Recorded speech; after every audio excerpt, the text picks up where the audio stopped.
also like to, before I introduce Dr. Landers formally, I would also like to thank everybody who was involved in this. We do this every year. This is our second year. It takes a whole lot of people, a whole lot of time and effort to do this, and obviously it's for a good purpose, but I'm really happy. And I also like to say thank you to my faculty colleagues from the history department that are here. It's really good to see you guys here, and I really appreciate you being here. Also, now I guess since I've been outed, I'm happy to say that I will check anyone's commas on any paper that would like for me to look at. And I know many of you have had that happen and don't want me to look at your commas, but the offer is there.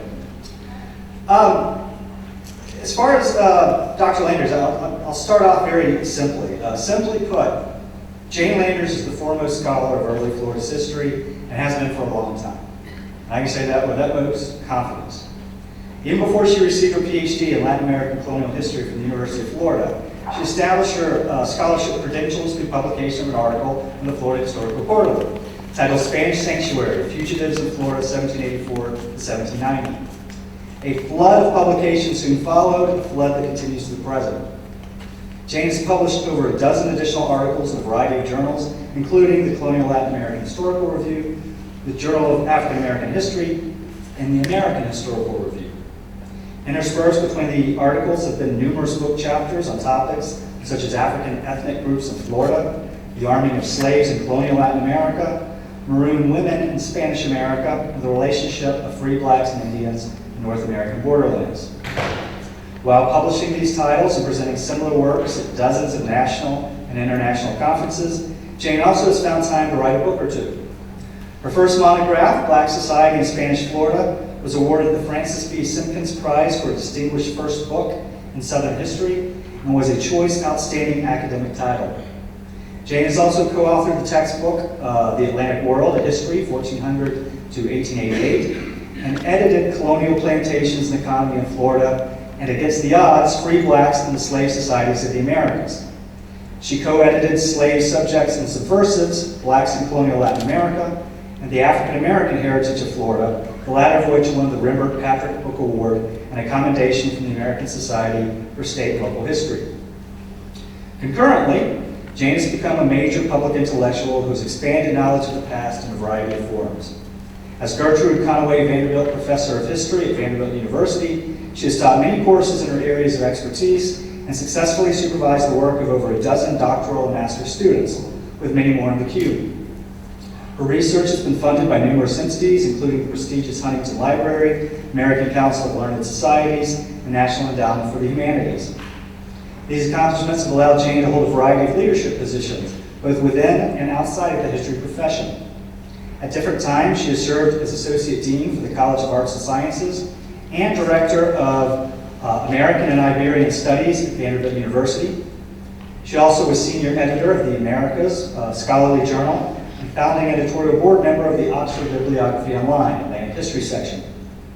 Jane also has been elected as President of the Conference of Latin American History, the Forum on European Expansion and Global Interaction, and the Latin American and Caribbean section of the Southern Historical Association.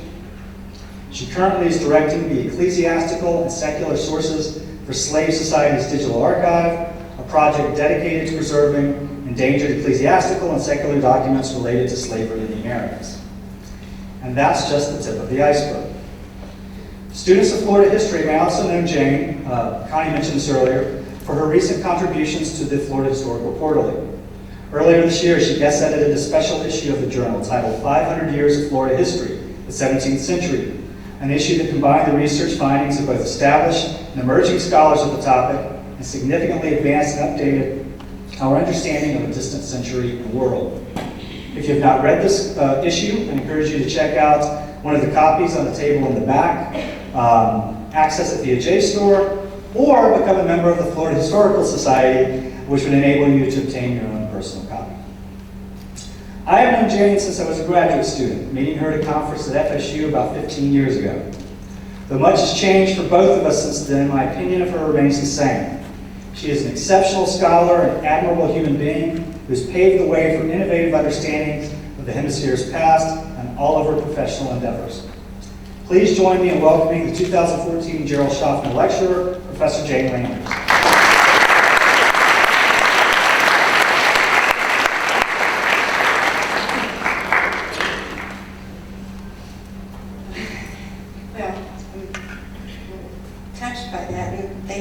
so much for having me here tonight. I want to thank Connie and Dan, the Department of History, the college, all my old and new friends who've come out tonight. And it's an honor to be here to honor Dr. Schaffner, whom I never had the chance to meet, but I always knew of his work and his contribution to the Florida Historical Quarterly too. So thank you very much. Tonight I'm going to do an aspect of my work, and I hope I'll be able to manage the equipment with the slide projector and keep it all on track. But I started all of this research, as Dan mentioned, more than 20 years ago now at the University of Florida as a grad student, and I had intended to be a Brazilian scholar, and instead I found the wonderful documents that the University of Florida had been gathering for over 20 years at that point, from all over what was then just called the Circum-Caribbean, which now we often include in the Atlantic world. And I was trapped in those records, and I'm still in them. So 20 years later, I'm tracking. And I found little excerpts of people's lives that hooked me. I will never give up Florida history, and I encourage you all to think about how many wonderful things still remain to be discovered. Maybe some of you will write those next. Okay, well, let's get on to an image to get us started. Oops, I'm going the wrong way. Tiffany was trying so hard to teach you. I want you all to think about the images you have of people of African descent in the Americas. And I think it's really hard to overcome the power of the U.S. media, the beautiful films we produce, the horrifying films we produce. Maybe you saw 12 Years a Slave or something like that. If you've studied Southern history, I'm sure you've studied. Am I on, by the way? I just remembered Tiffany told me I was supposed to push something. I better push it. If you've studied Southern history, you've also seen all those horrifying pictures of antebellum plantation slavery. I wanted to start off with a whole different image from the 13th century in Spain. Here you'll see an African man being baptized into the Catholic Church with a white priest and white godparents. Oops. And that was how I really understood. Just an image can tell you something totally different about the experience in the Americas of people of African descent. Depends on where you went and what time period. But if Spain had these sorts of images from the 13th century and records from that time period, and others that we can see in a few minutes when I get to them, maybe we can think about the experience of Africans in a whole different way. So images help, I hope, the story that I'm going to tell today. I'm showing you inclusion into the Catholic Church, but I could also show you inclusion into the military. This is too fancy. This is the 800 years almost of warfare that wrecked Spain and Portugal. Muslims and Christians battling over territory included sub-Saharan African people in their armies on both sides. This one, in this case, the Christians are losing and they're being trotted off as spoils of war, along with the sheep and cattle and so on. But a long African presence in Iberia, Spain, and Portugal. So this was an urban experience primarily. And in this case, these people, the whites that are being removed, are going to be enslaved and will have to be ransomed back by Christians if they're going to be from North Africa. The same was true of anybody captured by the Christians. They might be ransomed back into the Muslim world. Slavery was an accident of fate. You were not killed on the battlefield, and someone took you like this. It was not a racial system. It was a legal condition. And so anybody could end up being a slave. It could be a Christian Spaniard, it could be a Jew, it could be a Muslim, it could be a Guanche Canary Islander, it could be later Indians from the New World, and it could be Africans. But it was not based on race, but on this legal condition of capture, or you might be sold into slavery for debt, or for a crime you might be condemned into slavery. But it was a permeable system, and you came out of it on the other end, if you were lucky, through the state's manumission, your owner's manumission, or self-purchase. So these are images to try to get us in another time period and another system. So this system, being legal, is based on Roman law, and the system that you're more familiar with, I'm thinking if you're anything like my students, is the chattel slavery system the English introduced much later. So think medieval for a while here, and think alternate, and we'll move forward. All right. Once those wars of reconquest, as the Spaniards called them, were over in 1492, then Columbus could make his pitch to Isabella and Ferdinand and get permission to go exploring for a new world, which he found in 1492. Landing first in Hispaniola, from there, after brutal conquests and so on of Hispaniola, on to Puerto Rico. Juan Ponce de Leon, that you will celebrate, or you have celebrated, I guess, already, conquered Puerto Rico with the help of Africans as well. So free and enslaved Africans are on every voyage and expedition from Spain and Portugal to the New World. Both conditions exist simultaneously, so sort of a two-tier system at the same time. And from Puerto Rico, Juan Ponce de Leon launches us also to Florida.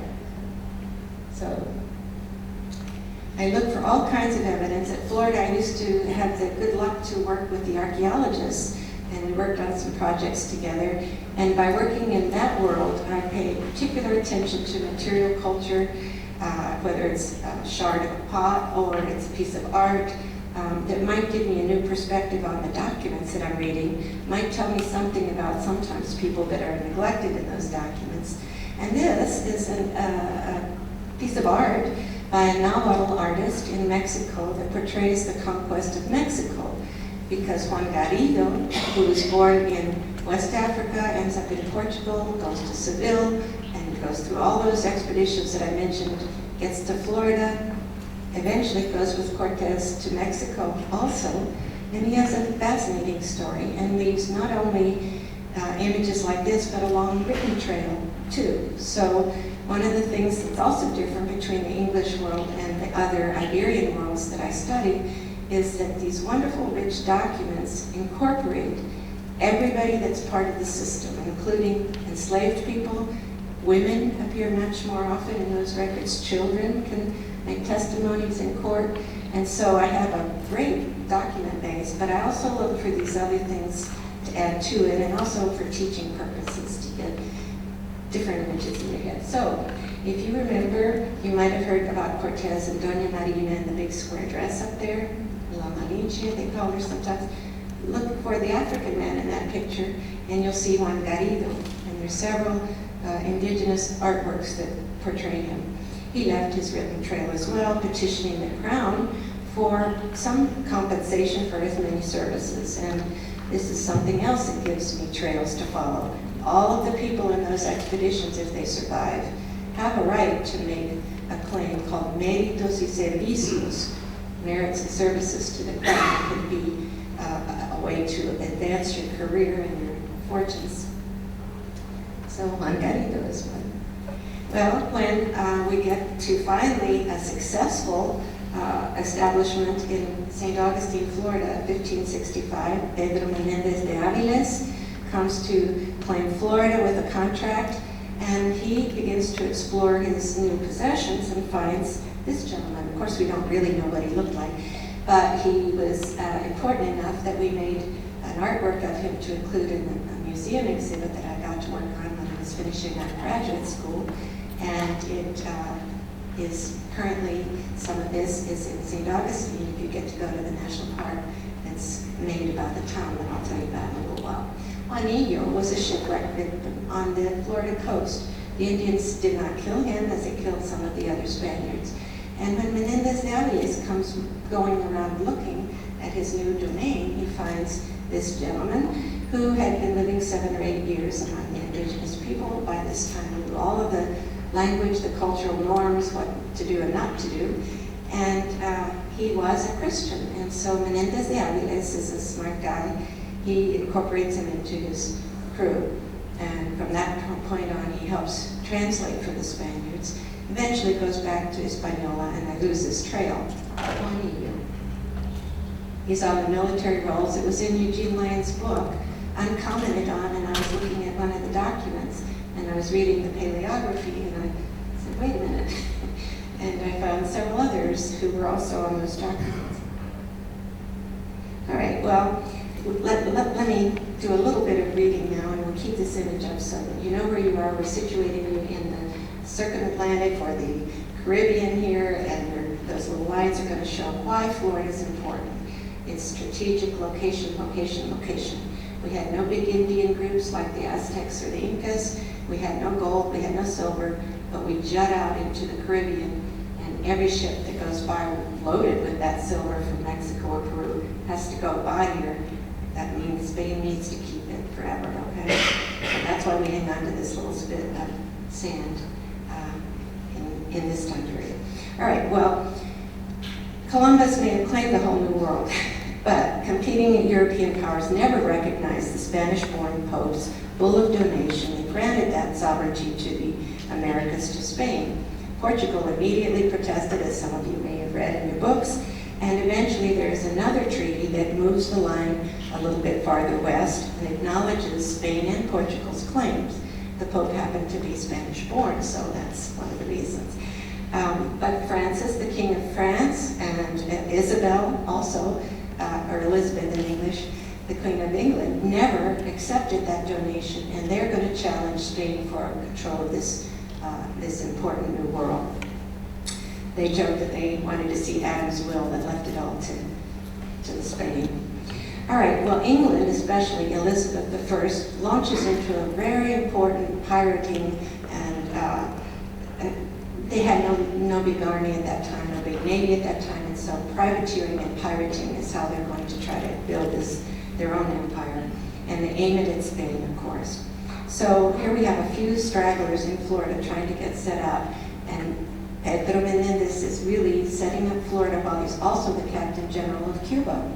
I sometimes joke that Florida is like a suburb, a northern suburb of Cuba. Everything is connected.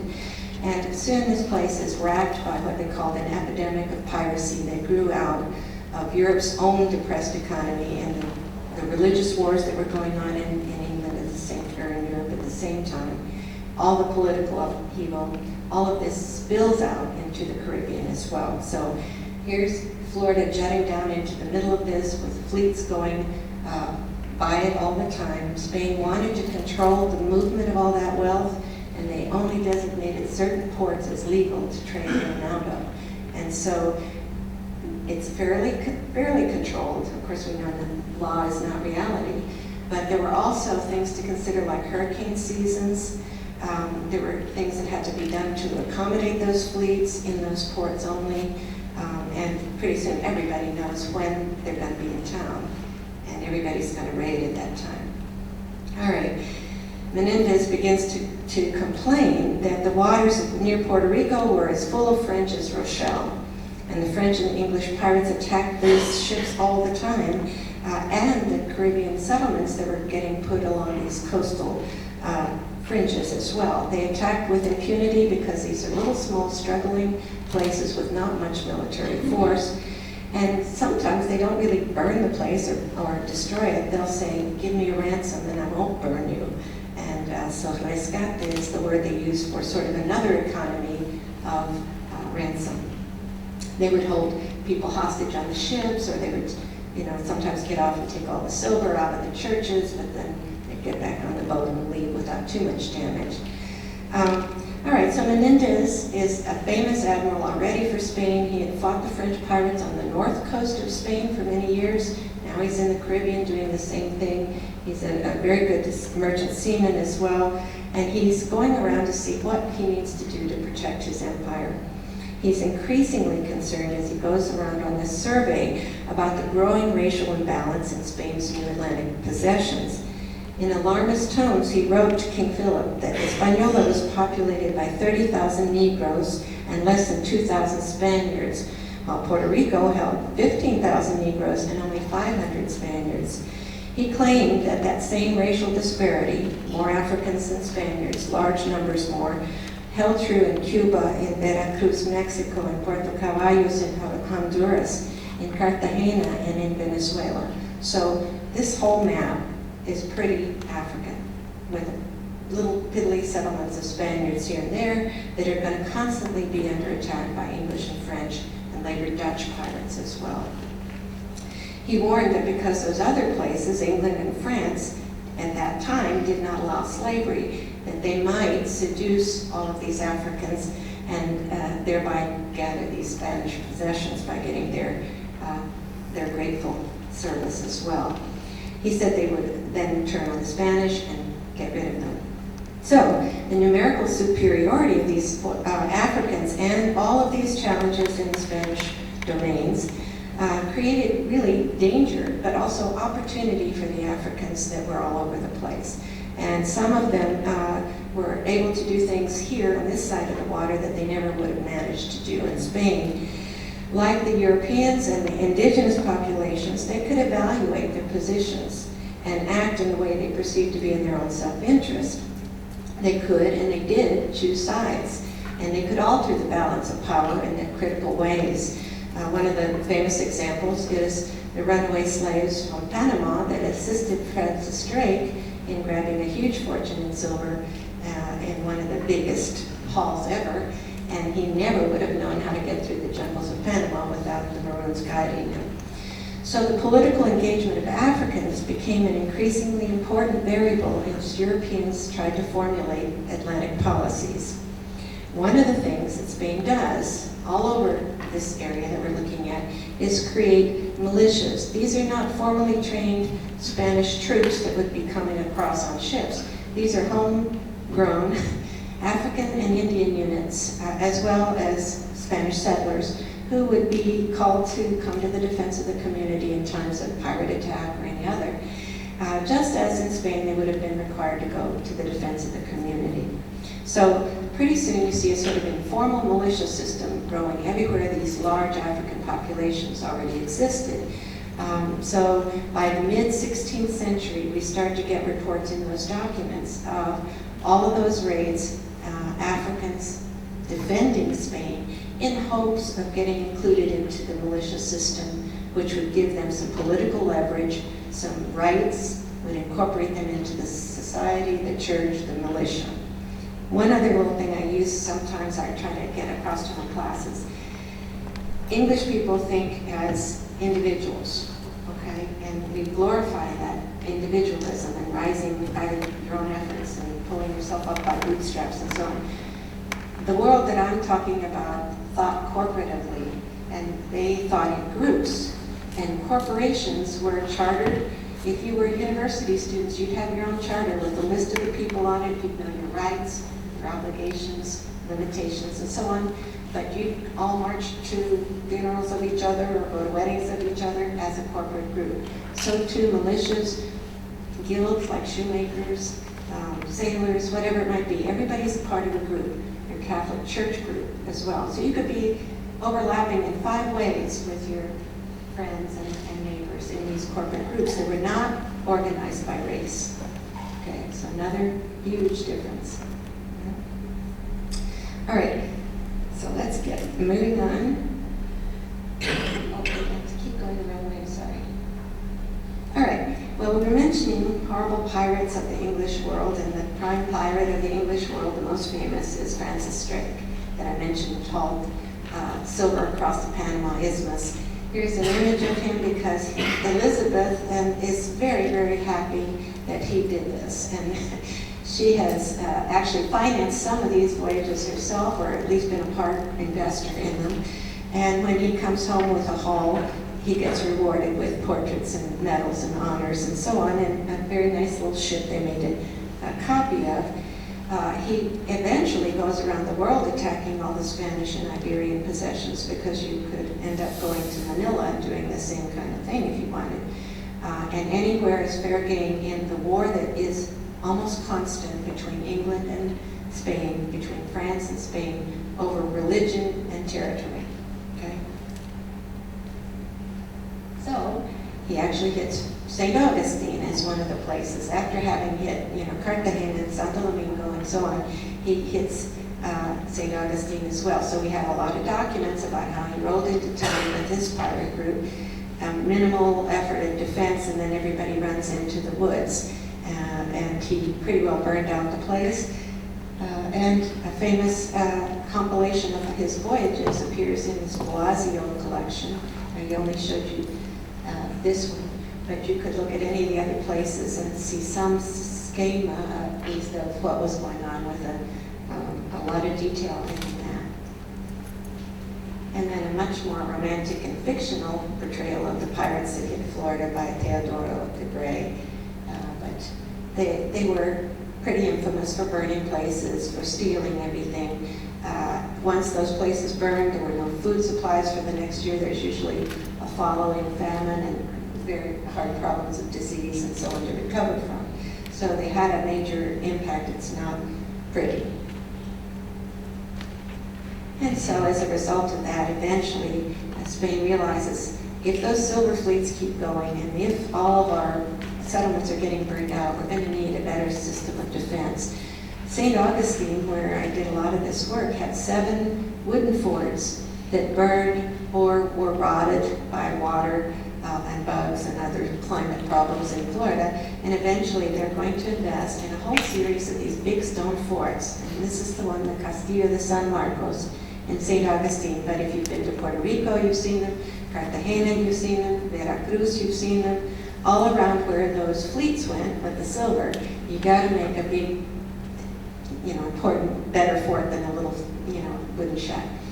That costs a lot of money, and it leaves a long paper trail, and the Spaniards were not building these things. They were using indigenous and African labor. So we can think about another whole aspect of the contributions of non-Spaniards to the whole Spanish system in terms of the artisanry and so on that goes into it. Italian designers of these forts, but the builders are local. So by the 17th century, we've got 16th century ran through, we're zooming through time, we're going through the 17th century. Europe's a mess. The silver deposits are sort of also playing out in some areas of the Spanish world, and Spain spread thin around the world by this time, less silver coming back, lots of wars being fought over religion in Europe that are eating up the bountiful silver as well, bankruptcies in the Spanish government, depopulation in the countryside, people wandering poor in Spain and other places as well. But Spain had to do something even in that problem. And so here we have this response with a lot of resources diverted to building these. They're really not that effective because what people would do would be everybody would go inside the fort when the pirates came, but the pirates had the run of the town and could still steal stuff. So they do protect the population. So Spain's silver fleet, the thinly populated territories, made all of this area frequent targets of French, Dutch, and English competitors who all denied the legitimacy of the so-called Spanish lake. Here again, opportunities for people to become pirates with all those competitors and to choose sides. So on the land and on the sea, people of African descent found a way to make opportunity. And the archives track them, and so we find them all throughout. One of the most famous of the black corsairs that I have found was named Diego. He was born in slavery in Havana. As a youth, he escaped to join the Dutch privateers that we were talking about, harassing Spanish settlements all around the Atlantic. Diego's career with the Dutch included many prizes and prisoners taken from Campeche, Mexico to Veracruz, Mexico, all around the Central American coast. By this time, he's calling himself Capitan Diego Martín, alias Diego el Mulato in some of the records. And at some point, he decides to offer his services back to Spain if all will be forgiven. In a letter he delivered to the Spanish officials in 1638, he expressed his great desire to serve, quote, as a valiant soldier of the King our Lord, valeroso soldado del Rey nuestro Señor. And he made all the appropriate references to the King's championship of the Catholic faith, which of course you do in these times of religious competition. He promised that if the King of Spain agreed, no Dutch ship or any other enemy would any longer stop along Cuba's coast. Quote, especially knowing that I am here, very few would dare pass on to the Indies, for they certainly fear me. So a different image, right, than 12 years a slave, even though he was very brave too. I'm not dissing him. Captain Martin's boast must have been well-founded, for Havana officials sent the offer back to Spain with a recommendation of royal pardon and a salary equivalent to that of an admiral, making no derogatory mention of his color or his class. So pirate raids still continued even though Diego was on the Spanish side now. And right in the middle of all of this piracy, the English decided to make a bid for North America. They had already snagged Barbados, and then they got Jamaica in 1655, and both of those become great big sugar colonies established on the English model, plantation, capitalist development,